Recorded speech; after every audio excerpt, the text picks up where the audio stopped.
I want to start our discussion in Chapter 1 with a question.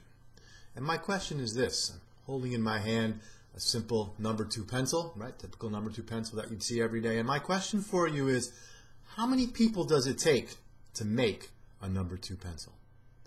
Pretty simple thing. Wood, lead, a little bit of rubber, the metal, the paint.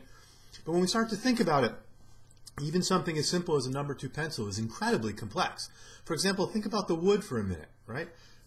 Where does the wood come from to make this pencil? Well, presumably trees. Lumberjacks somewhere, say British Columbia, are cutting down trees to break the wood that goes into this pencil. And what happens after they cut down the trees? How does the wood become a pencil? Well, it's got to be cut down, it's got to be loaded on trains or on trucks. Those trains and those trucks have to take it to factories where it's milled and turned into something that's usable to make a pencil. If we start to think about the number of people involved in just that part of making a pencil, the lumberjacks, the people who made the equipment that they use, the trains, the people who run the trains and drive the trucks, and who made the trains and trucks, who made the train tracks, the people who provide lunch to the lumberjacks. I mean, we start thinking about all of the people involved in the making of this number 2 pencil, at least even just the wood, right? We haven't got to the other parts yet. Suddenly, this very simple thing looks like something very complex. And what's especially interesting about this is that almost all of the people involved in making this pencil have no idea that they're helping to make a pencil.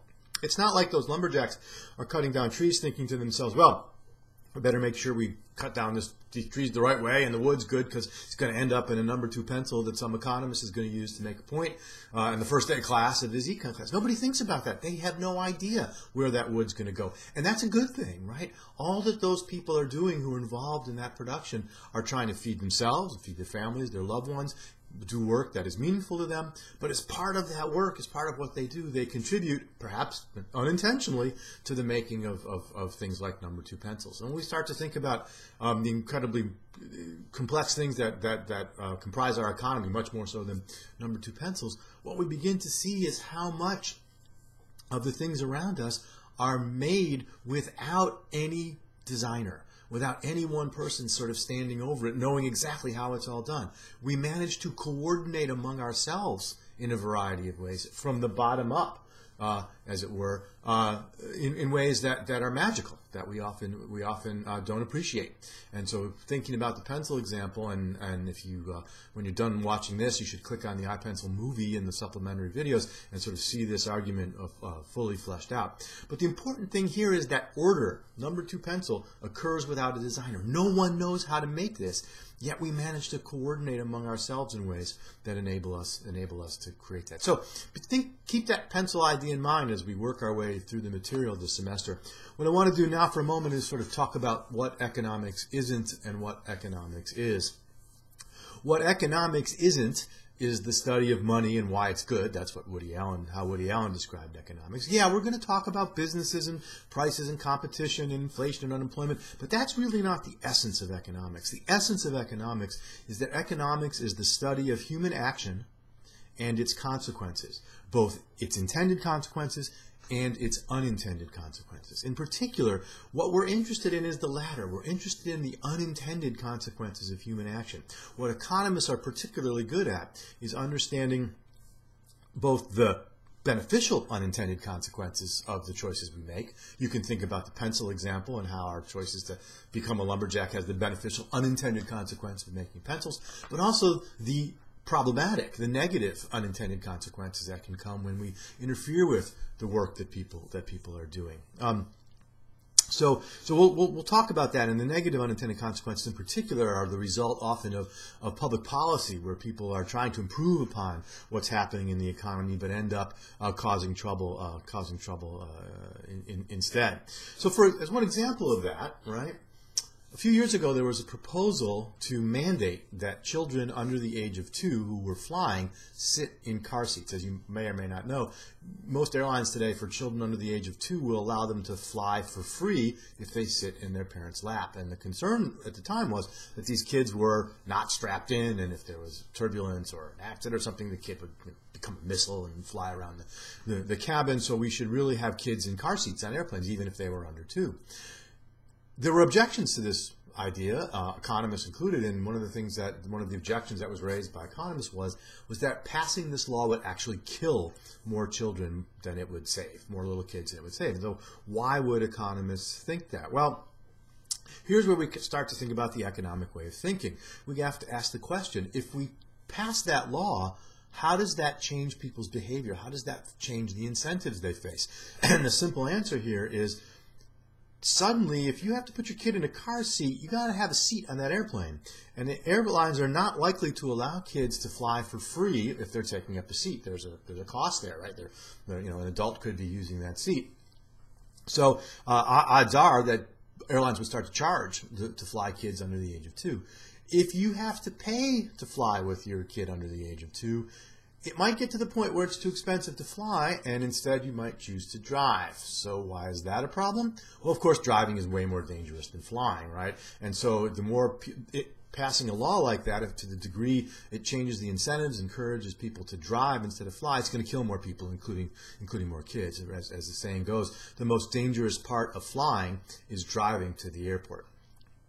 So there's a good example to think about of the economic way of thinking and how something that looks like it's trying to do something good, which is save kids' lives, ends up having negative, unintended consequences. And this is something that economists are particularly good at. It's what we call seeing the unseen, right? Thinking through these problems and thinking through the information and incentives people face. And when we change that, how does behavior change, right? Thinking through those things is an important part of what it means to engage in the economic way of thinking, okay?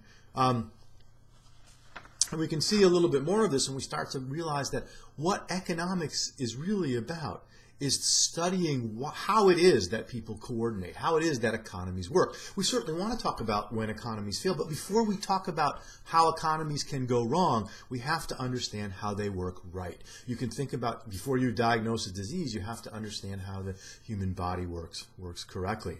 And for economists, that's all about understanding how it works correctly. It's all about this idea of hidden order and social cooperation, the ways in which human beings are able to cooperate and create order without a designer. And the textbook talks about, for example, rush hour traffic, how we all judge our distance between cars, and we all make these decisions by obeying some very general rules of the road.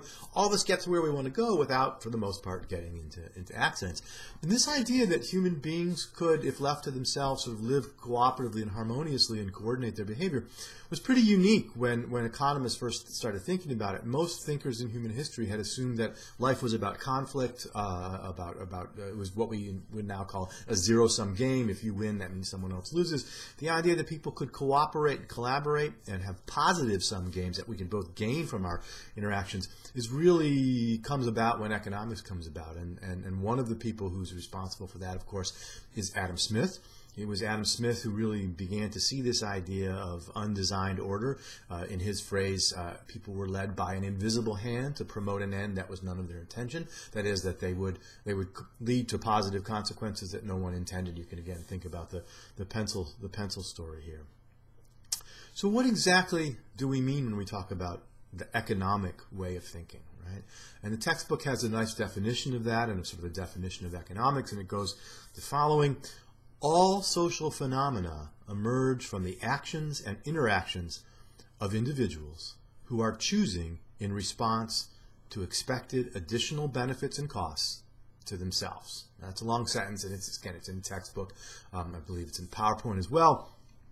You can look and see, but I'll repeat it one more time. All social phenomena, everything, emerges from the actions and interactions of individuals who are choosing in response to expected additional costs and benefits to themselves. And economists really do mean all social phenomena, right? We're not talking about molecules and atoms, but social phenomena, the things that people do. We can explain a lot of behavior this way, right? And it's important to understand that this doesn't mean we're assuming that people are selfish or materialistic or interested only in money. Notice it says expected additional benefits and costs to themselves. It doesn't specify what those are. And we'll talk more later on about the idea of these costs and benefits being subjective to the chooser. That is, it's what we think, we as choosers think, are a cost and benefit that matters there. So there's nothing uneconomic or irrational about taking a job that pays less but that where you like the working conditions, or you like the people you work with, or you like the kind of work you're doing more than a job that pays more, right? Economics doesn't say do the thing that makes the most money. It says do the thing that gives you the greatest additional benefits and the fewest additional costs. That is, what choices do we make provide us with what we perceive to be the greatest net benefits. What's really crucial about this is to remember that people have to make choices like this because we live in a world of scarcity. Right? We cannot get everything we want. Our lives are finite. Our knowledge is finite. Resources are finite. Everything, even Bill Gates, faces scarcity. By choosing to do one thing, he can't do another. Right? That we can't do all the things we want to do. And we have to understand that fact and the idea that scarcity is like gravity. It's omnipresent. That everything we do has to be understood in the context of the fact that we face scarcity. We must make choices. We can't have everything. One of the concepts that economists are particularly interested in is the idea of what we call spontaneous order. And that's this notion that we've talked about, that order can emerge without a designer. And a short sort of definition here is that spontaneous orders are institutions, norms, practices, social patterns that emerge as the result of human action, but not human design. Markets, capitalism is a spontaneous order. But other things, money, nobody invented money. We'll talk about that later in the semester. Law, languages, nobody invented the English language. Think about footprints through the snow or footprints through the woods, right? And how they turn into paths. We get those paths through the woods or through the snow, yet we get them without a designer. Now, it's important to also understand that not everything is a spontaneous order. For example, a family is not a spontaneous order. Parents who are in charge, who make decisions. Firms, right? Employers, we think about what an employer-employee relationship is like. Most firms are not spontaneous orders. There's somebody at the top making decisions, right? But all those families, those firms, or sports teams are not spontaneous orders. Greek houses, if you're in a fraternity or sorority, these are not spontaneous orders. But all of these individual entities that are not spontaneous orders interact with each other in markets, in society, in ways that has no designer. That has no one controlling it. And as they interact with each other, subject to a set of rules of the game, rules that they obey, right, that if those rules are right, the outcomes of that interaction among people will be beneficial. And so one of the key questions we think about when we think about spontaneous orders, what are the rules of the game? Again, we think about the rules of the road, that's keep in your lane and use turn signal and all these kind of things. Those are what make it possible for people to drive in rush hour without colliding into each other all the time. So how does it happen in the world of the marketplace that we manage to interact with each other without bumping into each other all the time?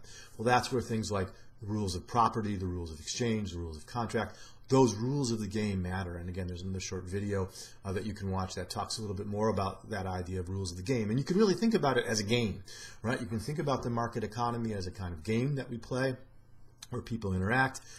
They obey certain rules, and if we obey certain rules, that we interact within that game in ways that we all benefit from. Again, this is the notion of what we call a positive sum game. Everybody wins in their interaction in the marketplace. And one of the ways we can see that is think about what happens when you check out at a store, right? You say to the clerk, thank you, and the clerk says, thank you right back, right? That dual thank you, the fact that we're both thanking each other indicates how we both benefit from that exchange. In Chapter 2, we'll talk a lot more about this idea of why it is that we benefit from exchange. But for now, the key point is that what markets are about, and what economics is about in many ways, is explaining how this order, how this social cooperation emerges by people choosing in response to expected additional benefits and costs to themselves under a set of rules that enables them to cooperate and collaborate in ways that produce benefits for everyone.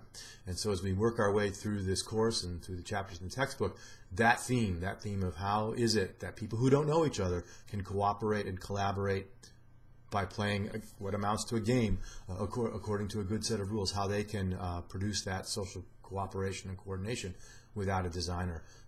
That will be, again, one of the key themes that we look at as we move on. So please do watch the other videos for Chapter 1 as they will help explore these themes in more detail.